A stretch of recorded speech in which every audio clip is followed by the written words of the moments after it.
Right, here we go with oxygenation and perfusion. Life depends on a constant supply of oxygen to our tissues. This demand for oxygen is met by the functions of the respiratory system and the cardiovascular systems. Also, those two systems known together is our cardiopulmonary system. Oxygen of body tissues depends on several factors. The first one is the integrity of the airway system. That's going to transport air to and from the lungs. Second is a properly functioning alveoli system in the lungs to oxygenate our venous blood and remove carbon dioxide from the blood. Thirdly, properly functioning cardiovascular system and blood supply to carry nutrients and waste to and from our body cells. So all three of those components need to be in place for our oxygen and perfusion to occur. Here are our learning objectives for this chapter. Please take a moment to review each one of these. The respiratory system's main job is to move fresh air into our body while removing wastes, right? So carbon dioxide. The smallest branches of the bronchial tubes are called the bronchioles, at the end of which are the most important structures of the lungs, right? I've talked about this in class, the alveoli. That is those very small air sacs where the exchange of oxygen and carbon dioxide take place. Capillaries are the blood vessels in the walls of the alveoli. Blood passes through the capillaries of the alveoli, entering through and exchanges the CO2 and O2, right? And then we have it being in the blood, and the blood will literally go through the body, through our capillaries, through the pulmonary artery, and leaving via the pulmonary vein, right? While in the capillaries, blood gives off carbon dioxide, and through the capillary wall into the alveoli, right? So it passes that CO2 in through the capillary wall, gives it to the alveoli to be breathed off as waste, right? At the same time, it's simultaneously taking up oxygen from the alveoli, and it's going to transport those lovely oxygen to our cells, right?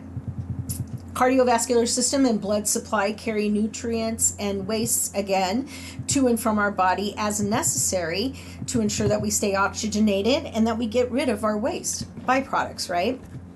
An understanding of the role of these systems in oxygenation of body tissues will provide you a foundation for assessing oxygenation in your patients, as well as for planning and implementing interventions to promote optimal oxygenation. This knowledge also helps nurses understand, interpret, and analyze assessment information that you're getting, right, when you're doing your vital signs and your assessments. And it also helps to provide you the rationale for sound nursing interventions. And we know that as we age, our lung capacity also declines, right? As our age declines, so does our lung capacity. And keeping your lungs healthy by taking good care of yourself is a very important component that we need our patients to understand, right? So eating a balanced diet, for example, or exercising or reducing stress, all of these things will make it easier for our patients to breathe, right? And will also minimize the long-term damage that occurs from, the hormones, for example, that are produced when you are stressed or not eating a balanced diet, right? Or the lack of exercise and having too much weight. You can see how all of those things can affect the respiratory system. Okay, upper airway, composed of the nose, pharynx, larynx, and epiglottis. Please do not memorize any of this information. Just have a bigger picture of its function and know that airway is always a priority when you're, taking care of your patients, right? Because we know it's ABCs and then Maslow's, right? And we've talked about that before, and safety, obviously. Okay, so the upper airway again, nose, pharynx, larynx, epiglottis. Its function is to warm, filter, and humidify the inspired air. Main function of the upper airway is conditioning and cleaning of the air, right? And also conducting or providing a pathway to the lower airways. The upper airway also plays an important role in the protection of the lower airways, for sure. And as far, it has a critical role in the formation of sounds produced by the vocal cord.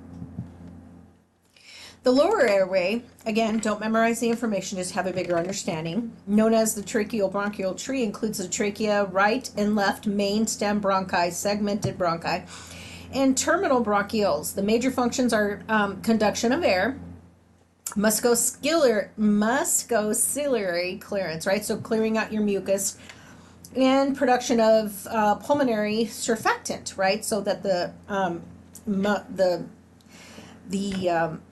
they are muscles. Yes, they move smoothly across the surface, right?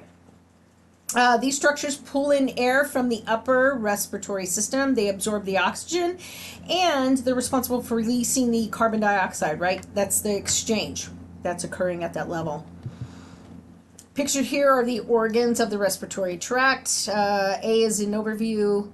B are the alveoli. That's the piece you should know. You definitely need to know what's the most important structure of the lung, and I've talked about it. The air sacs, the alveoli, as well as the blood capillaries that transfers the CO2 and O2 across the capillaries. And then you would just have a transverse sections so you can see how detailed the body is, right? We've talked about that in detail before. Okay, pulmonary ventilation or breathing, right, is the movement of air in and out of the lungs. The process of ventilation has two phases. We have inspiration or inhalation, and we have expiration or exhalation, right? Inspiration, the active phase, involves movement of muscles in the thorax to bring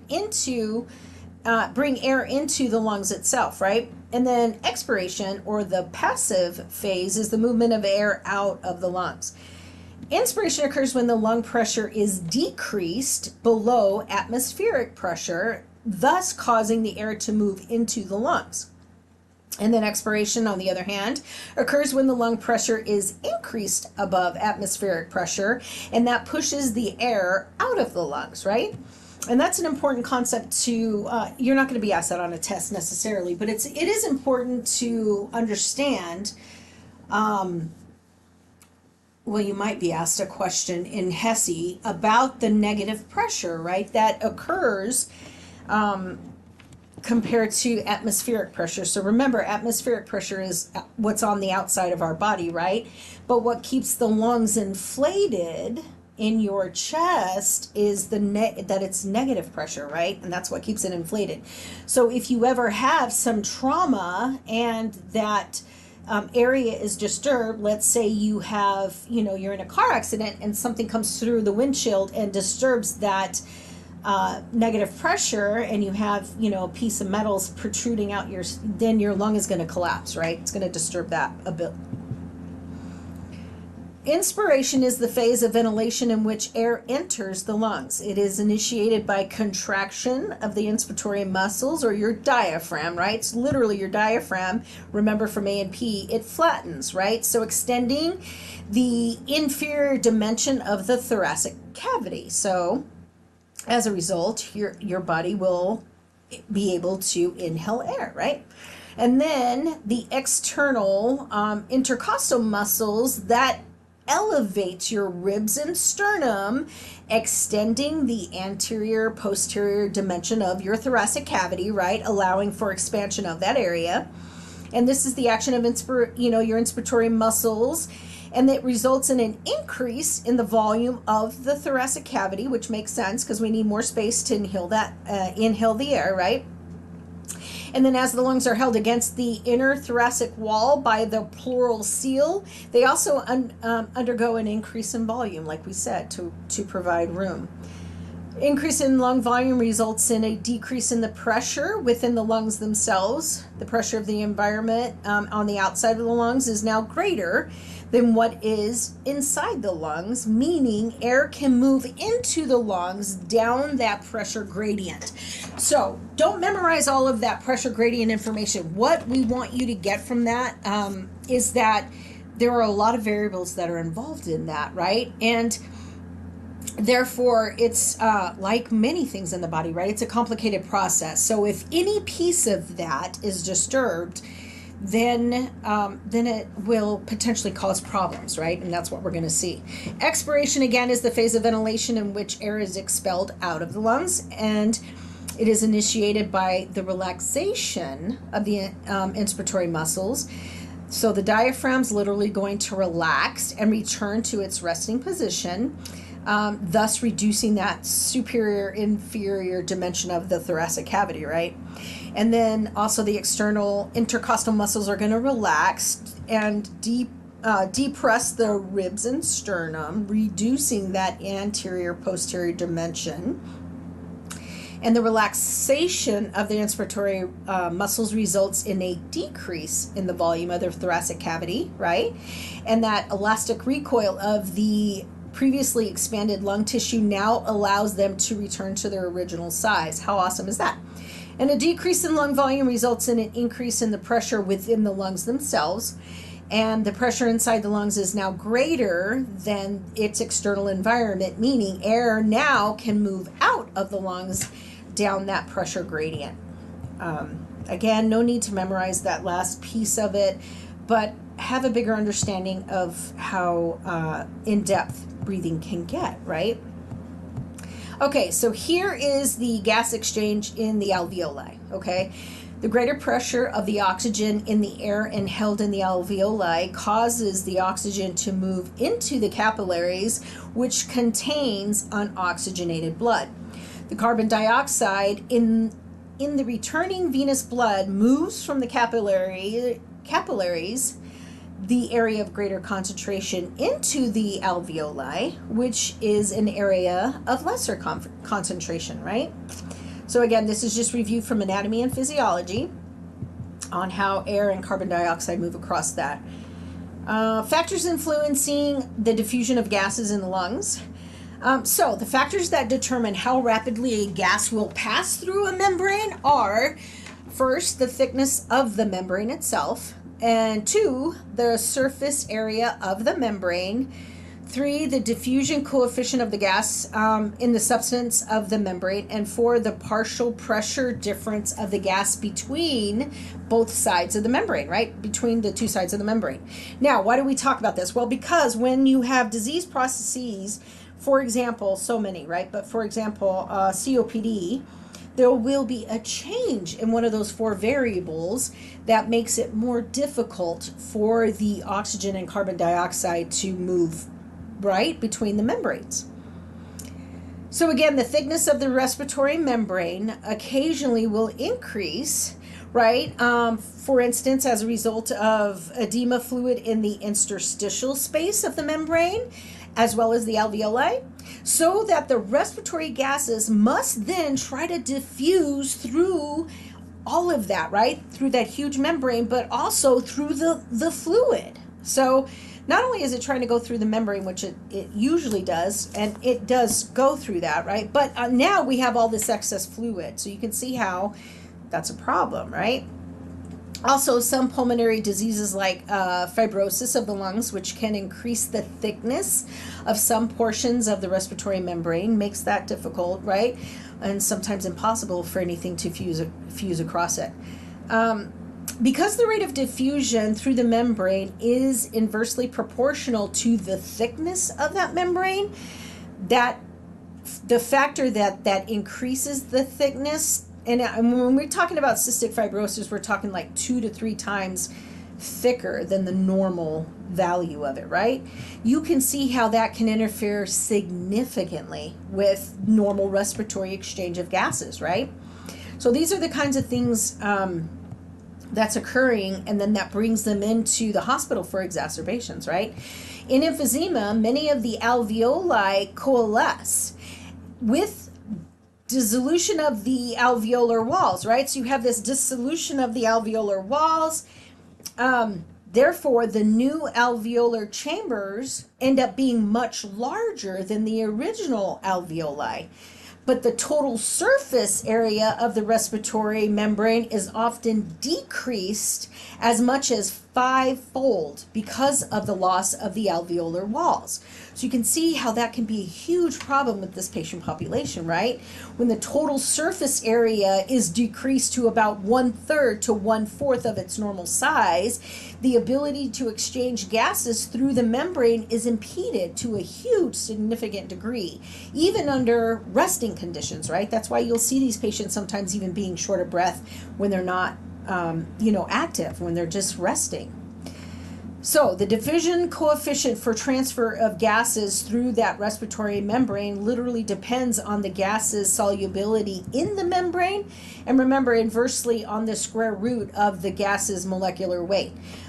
Again, don't memorize that last sentence. That's just to say, look at all these variables that's going down when you're looking at gas exchange, right? It has to do with the type of gas that's being exchanged, and the thickness of the wall, and the membrane, and the capillary. I mean, there's just so many variables, and when one doesn't go right, then we, as the medical team, is trying to figure out what we can do to either correct it, if it's possible, but if it's a chronic condition like emphysema, right, what can we do that can circumvent it, or what is a workaround, right?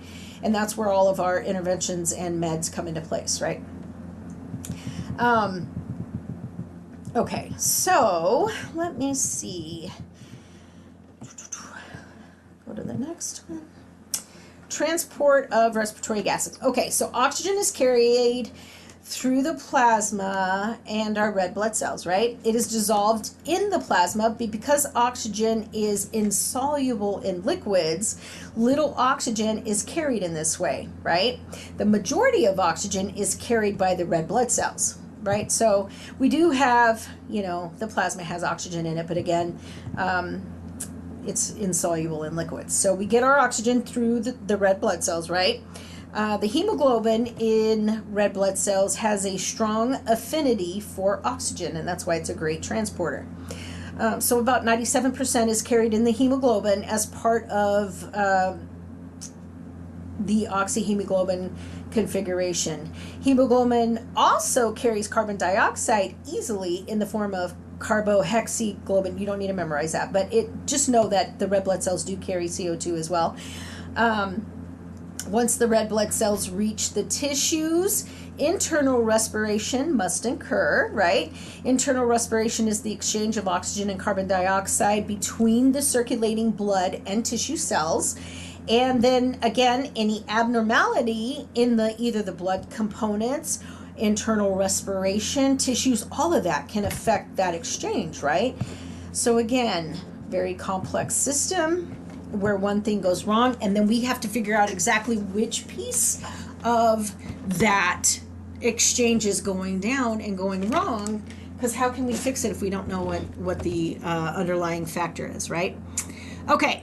Alterations in respiratory function. So we have hypoxia is a condition in which tissues of the body do not receive sufficient oxygen supply, right? They're not getting enough O2. The balance between tissue oxygen supply and consumption results in an insufficient oxygen supply to maintain cellular function. Remember, everything in our body, every cellular function requires oxygen to do that. Everything, right? So how does this insufficient oxygen supply to our cellular function in the body, how does that present in a patient population where your patient's going to be short of breath? They could be rapid breathing, tachycardic, they're going to be restless, they could get confused, right? Dyspnea is labored breathing or breathlessness, breathlessness, a feeling of not getting enough oxygen into the lungs. That's dyspnea. It can also cause chest tightness, right, with some patients. Some medical conditions that can cause acute dyspnea are heart failure. You learned that, right? Low blood pressure, pneumonia, pulmonary embolisms. What else? Stress, anxiety. So many things, right? Okay, chronic conditions like COPD, others, interstitial lung disease, or even scarring of the lungs, maybe patients with poor conditioning, obese patients, heart disease patients, all of those are good examples, right? Hypoventilation is breathing that is too shallow or too slow to meet the needs of the body. If a person hypoventilates, the body's carbon dioxide level rises. This causes a buildup of acid and too little oxygen in the blood. Okay, so again, if a person hypoventilates, what they're literally doing is retaining more CO2 than the oxygen that they're giving off, right? So CO2 levels build up, thus over time changing the acidity of the blood, right? So too much acidity, and then you have a person will eventually, like neurologically, as their blood becomes more acidic, they're going to end up being more feel sleepy, and they're going to have changes in their neurostatus, right? Factors affecting cardiopulmonary function and oxygenation. So there are many factors that can contribute to poor cardiopulmonary function and oxygenation, as both are needed to be provided in order for the organs to feel oxygenated, for the tissues to feel oxygenated. We talked about for breakdown of electrolytes and things like that, right? All of that takes oxygen to do those processes in the body. So some examples would be people with poor health, such as an acute or chronic illness. They will experience a decrease in function, causing a reduction in oxygenation, right? Some medications can also cause a decrease in function, such as blood pressure medication. If not monitored, blood pressure can be reduced too much, causing low blood perfusion to tissues. We saw this at Mission Palms this week. A patient's blood pressure was low, and the patient had issues with having low blood perfusion to their tissues and was unable to physically do much that day because it had knocked the body's ability to provide oxygen to its tissues adequately, right? The patient ended up being totally fine, but it's something that we need to also, be on the lookout for, and know that the medication could have a side effect in that, like that. Other things like lifestyle considerations, for example, exercise obviously promotes oxygenation through a reduction in stress on the cardiopulmonary systems, right? That's why we tell our patients it's really good to exercise, preferably 3-4 times a week. So another thing could be maybe the patient's environment, right? We know that the environment can expose the lung tissue to contaminants leading to pulmonary diseases. And we've talked about that in class when we're talking about patients who work in the coal mines and being exposed to that dust will end up getting, black lung later on in life. Or it could be pollution.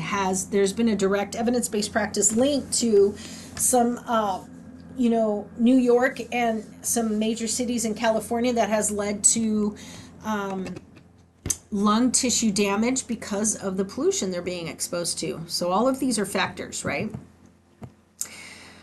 Please take a look at a focus on the older adult in your textbook because it lists some really good nursing strategies to address as we age and with our changes, even with healthy older aged patients, right? There's things that you can do to help them. And we know that even the healthiest of the elderly are going to have age-related changes in oxygenation, right? There are, for example, you have the landmarks on the body, especially the bony prominences, right, are really prominent because they don't have that subcutaneous tissue that we talked about earlier in the block, right? Kyphosis also contributes to the appearance of leaning forward. That's where, I think there's a picture in one of the other PowerPoints, right, where the spinal starts to curve and their head leans forward, right? They end up getting a barrel chest deformity, which is that increased anterior posterior diameter, right?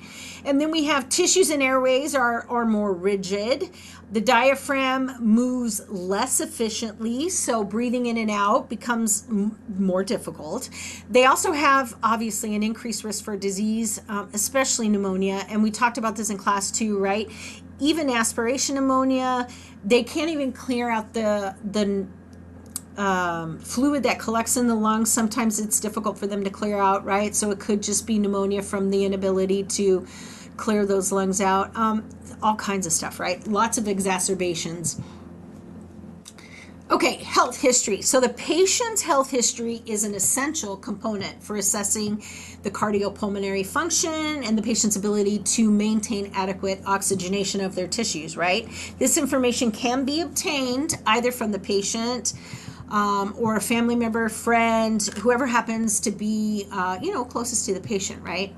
The nursing examination combined with the laboratory findings can provide pretty good information to identify your patient's strengths, maybe the nature of the problem, their course, right? So the beginning of the history of it and how it's progressed, related signs and symptoms, its onset, frequency, right? How this deficiency has resulted or affected their activities of daily living and how it's affecting their life, right?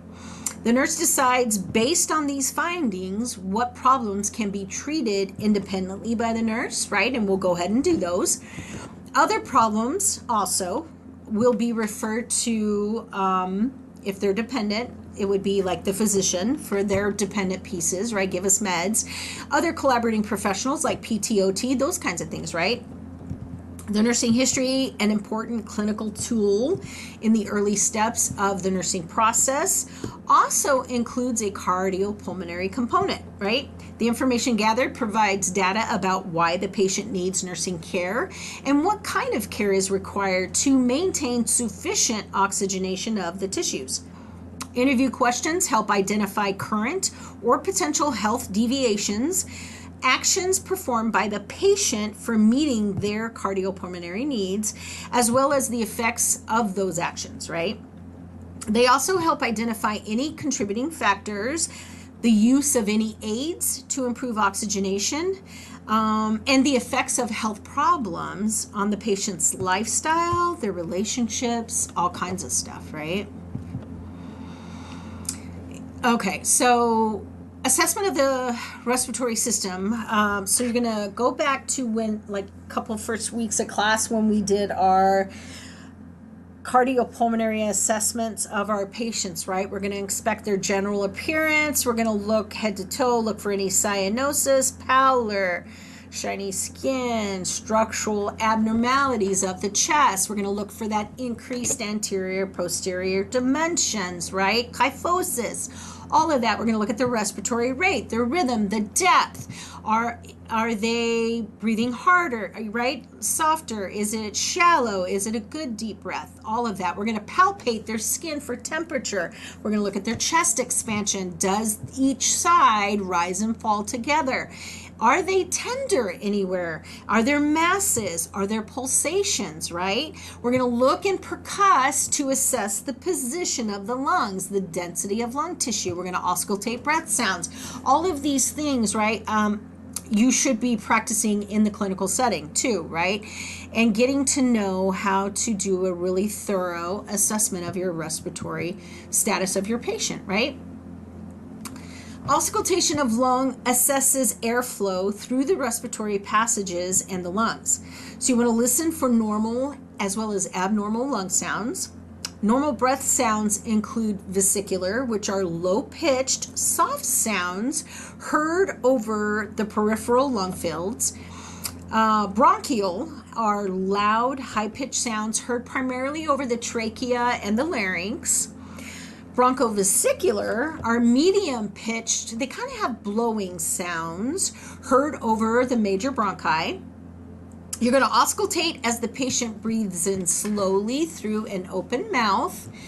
Breathing through the nose can produce falsely abnormal breath sounds. So again, make sure you're auscultating, having your patient breathe slowly through their mouth. In addition to airflow, listen to adventitious sounds. So that just means extra abnormal sounds of breathing, like wheezes or crackles. Abnormal lung sounds can occur as a result of alterations in the respiratory system, or it could be alterations in the cardiovascular system, but they lead ultimately to impaired oxygenation, right? Crackles frequently heard on inspiration are soft, high-pitched, discontinuous, meaning like intermittent, popping sounds. They are produced by air passing through fluid in the airways or alveoli, right? So it's literally air passing through fluid, and an opening of the deflated small airways, right? They occur due to inflammation or congestion and are associated with pneumonia, heart failure, bronchitis, COPD, right? Several conditions. Wheezes are continuous musical sounds produced as air literally passes through the constricted, swelling airways, through the narrowed airways, through the secretions that are there. Tumors can also produce wheezing sounds. And they're often heard in patients with asthma, tumors, buildup of secretions, all kinds of things like that, right? So there's a link here. I would recommend that you listen to the links for the different abnormal adventitious lung sounds so that you can begin to recognize what type of sound it is, right? Because we always want to document exactly what we're hearing, seeing, touching, feeling, those kinds of things, right? Our assessment findings needs to be as detailed and unbiased as possible, right? Okay, pulmonary function tests, or what we call PFTs, are non-invasive tests that show how well the lungs are working. The test literally measures lung volume, capacity, rates of flow, how well gases exchange in the lungs. This information can be very helpful to healthcare providers, helping diagnose and decide what type of treatment they're going to give for their patients' lung disorders, right? There are two types of disorders that cause problems with air moving in and out of the lungs, right? We have obstructive. This is when air has trouble flowing out of the lungs due to airway resistance, literally. This causes a decreased flow of air. And then the second one is restrictive. This is when the lung tissue and or chest muscles can't expand enough. This creates problems with airflow, mostly due to lower lung volumes. Okay, capnography, you don't need to memorize that, but it's a non-invasive measurement of the partial pressure of carbon dioxide in exhaled breath, right? Expressed as CO2, right? And then thoracentesis, or what we often refer to as a pleural tap, it's when it's even been referred to as a needle thoracoscopy. It's when we do an invasive procedure to remove fluid or air from the pleural space for diagnostic or therapeutic purposes, right? And you'll get to go, hopefully in block 2, and get to see a thoracentesis. It's really cool. Arterial blood gas usually indicates the following measurements. We have, we do arterial blood gases. You should know what's, we're not going to test you necessarily on what's part of a arterial blood gas, but as a nurse, you should know, right? Obviously, we're looking at the hemoglobin, right? Remember, hemoglobin, this little bit of review from A&P, but hemoglobin measures the amount, the protein responsible for carrying oxygen to our cells, right? So it's an important component. So arterial blood gas measures hemoglobin, oxygen saturation, right? Again, oxygen saturation measures how much hemoglobin in your blood is carrying oxygen, literally, right? It measures partial pressure of oxygen, or your PaO2, and that's different. And that's a measurement or the presence of oxygen dissolved in your blood, right? It helps show how well oxygen moves from your lungs to your bloodstream. So that's an important calculation, right? And then we have partial pressure of carbon dioxide, or PaCO2. That literally measures the amount of carbon dioxide in your blood, as well as how well carbon dioxide can move out of your body, right? So that's an important factor. Arterial blood gas also measures the pH, which is the balance of acid and base levels in your body, right? And the normal pH should be between 7.35 and 7.45. If it's lower than that, your blood is considered to be too acidic, right? So if your blood pH falls below 7.35, your blood is too acidic. And if it's higher than 7.45, it's too alkaline, right? Either one, very bad. Bicarbonate, or your HCO3, is also measured through an arterial blood gas. And so your bicarb is literally calculated using the measured values of your pH as well as your PaCO2 to literally determine the amount of the basic compound made from, carbon dioxide. So, and bicarb in the body helps buffer acids, right? All A&P review. Okay, let's see. Values measured from pulmonary function tests. Okay, so you do not need to memorize this screen, but understand, have a bigger picture of what pulmonary functions tests do, right? Again, they're non-invasive tests, and show how well the lungs are working, right? And so the tests will literally measure your lung volume, capacity, rates of flow, gas exchange, so you have your tidal volume, which is the amount of air that you inhaled or exhaled during a normal breathing period. And then we break those up. So minute volume is literally how much air is exhaled per minute, vital capacity, all of these things, right? So when we're looking at vital capacity, this is the total volume of air that can be exhaled after inhaling as much as you can. So the patient will run through all these different things and can literally determine if a patient's retaining CO2, if they're breathing off too much CO2, exactly what's occurring in the lung. That's what I want you to get out of pulmonary function tests, right? So again, I want you to understand that they're non-invasive and they tell you how well the lungs are working, right? All of the aspects of it. Measures lung volume, capacity, rates of flow, gas exchange, all of that. Okay. And then this slide lists some really good nursing interventions that we can employ to promote adequate respiratory functioning. Pause the video and review it. As nurses, we encourage and promote ways to keep our patients using proper lung capacity, right? So taking deep breath, circumvent fluid collection in the lungs that can lead to bigger problems like pneumonia, right? We teach our patients to turn, cough, and deep breathe, particularly if there's an illness that has the patient experiencing excessive sedentary durations, right? Because we know if a patient's sedentary, like they are in the hospital, fluid tends to collect in the lungs because they're not moving around and getting that fluid out of their body. So we use the incentive spirometer, right, which we've discussed thoroughly in lab, but it helps to facilitate the cough and deep breathing, most importantly, the deep breathing more than cough. But it facilitates deep breathing to keep the lungs clear. We teach our patients how to use the device and ask that they use it. Every commercial is a great way, right? So every commercial, use it 3 times with every commercial that comes on TV, if they're watching TV, obviously. And if not, we just say minimum of 10 times an hour, right? Next is pursed-lip breathing, is a breathing technique designed to make your patients breathe more effectively by making them slower and more intentional, okay? So we teach them, they do this after inhaling. So they're going to inhale, right? And then they're going to pucker their lips and exhale through them slowly and deliberately, making it count, right? So it's literally going to keep the alveoli open longer so it doesn't trap that CO2, which is a problem with COPD.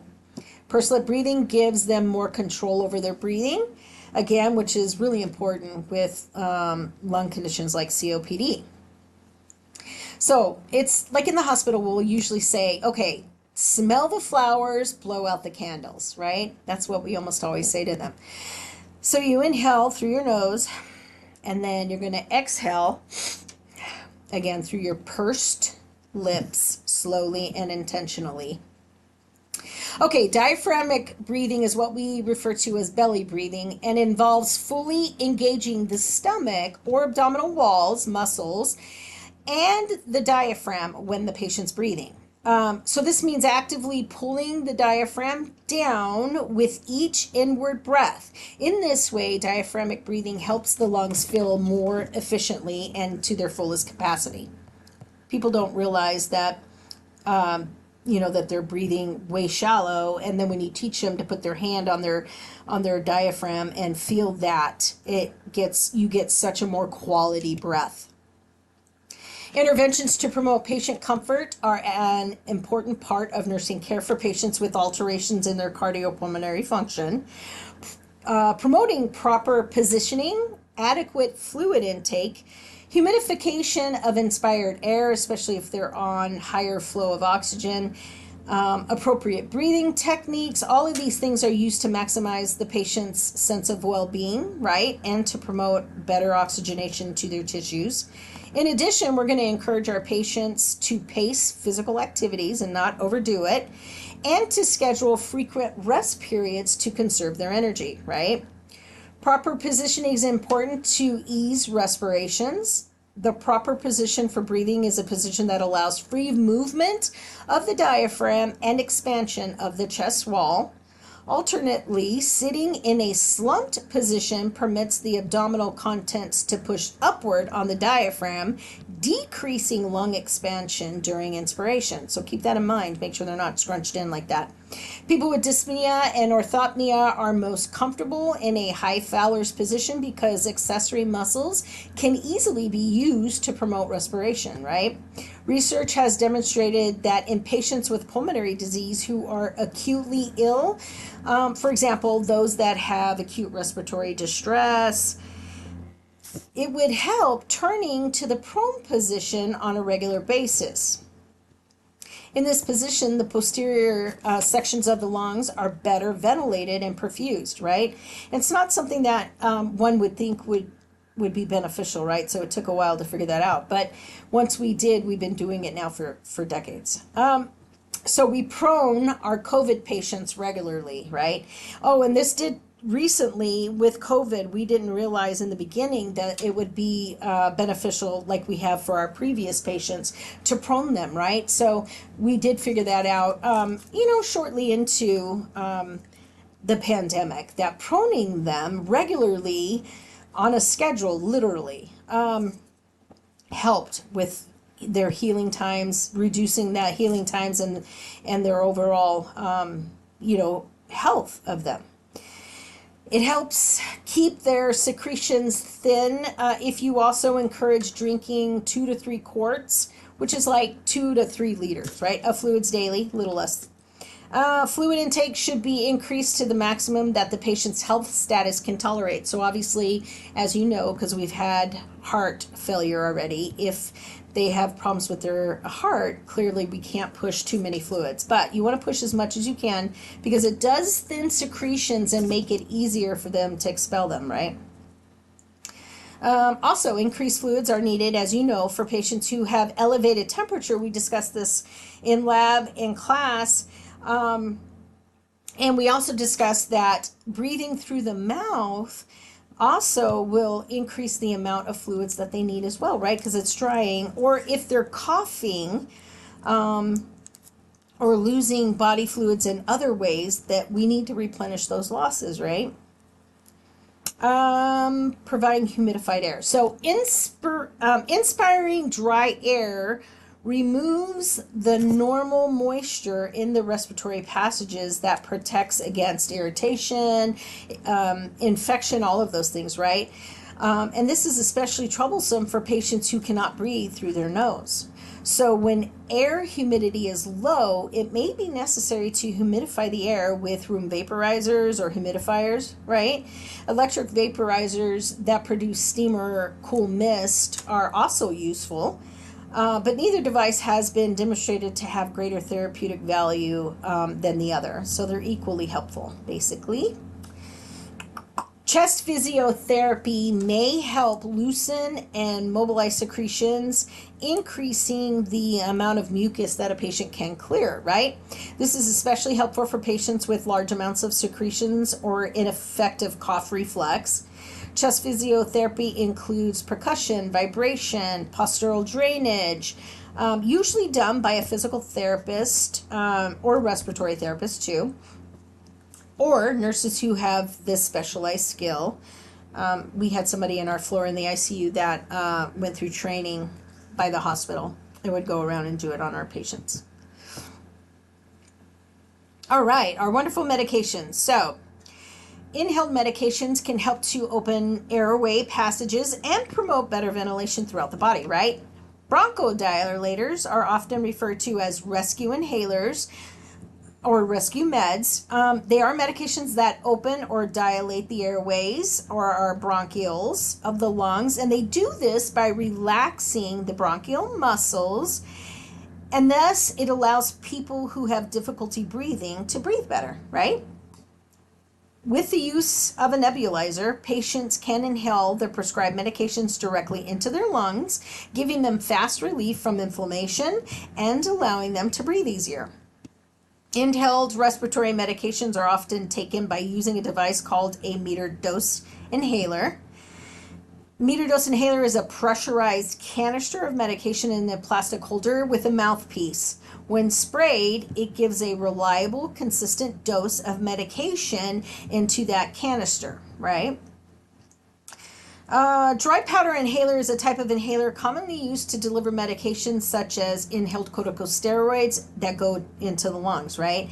This inhaler is breath activated, so the patient literally will activate the dosage.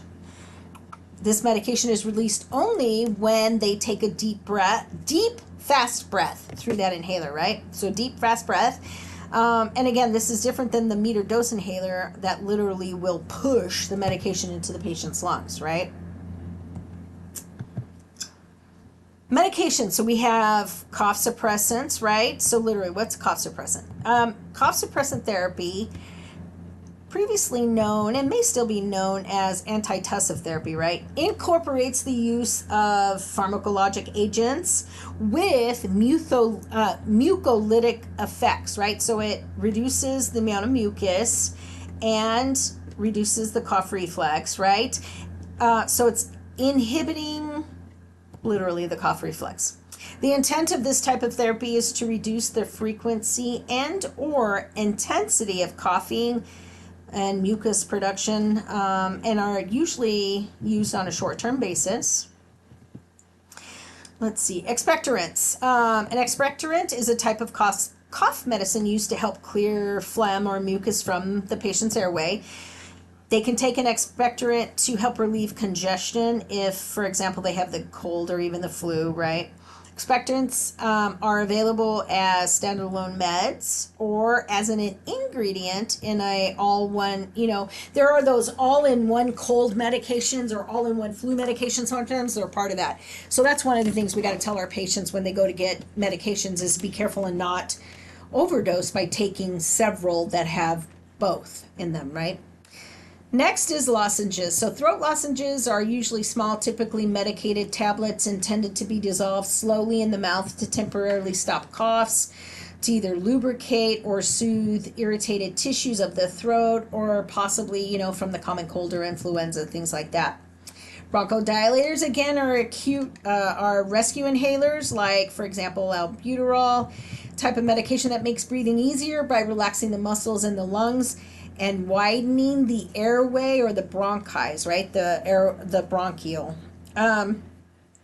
They're often used to treat long-term conditions where the airways may become narrowed and inflamed. For example, like asthma, right? So asthmatics get exacerbations where that inflammation comes on, right? And we'll use rescue inhalers to treat that. They're also used for common lung conditions that cause inflammation in the airways, like COPD, right?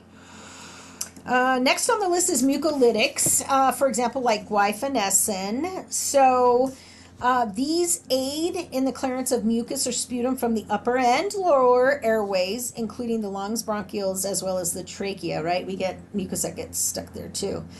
Next is corticosteroids, for example, like prednisone. Corticosteroids literally mimic the body's natural process by slowing or stopping the immune reaction that's triggered when inflammation occurs, right? When the inflammatory response occurs in the body.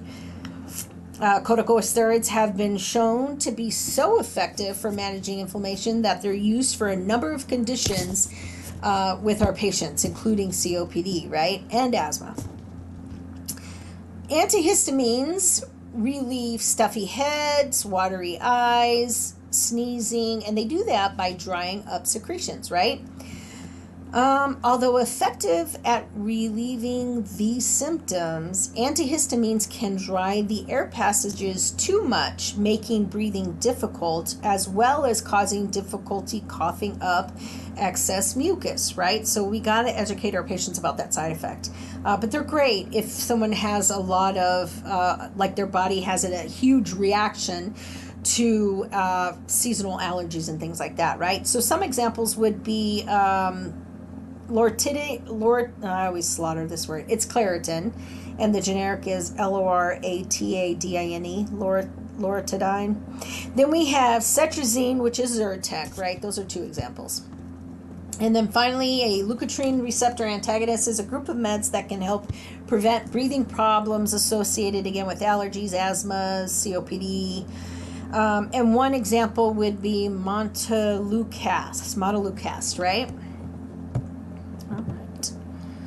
All right, pictured here are methods to deliver the different inhaled medications I just talked about. So the bottom pick on the left is the SVN.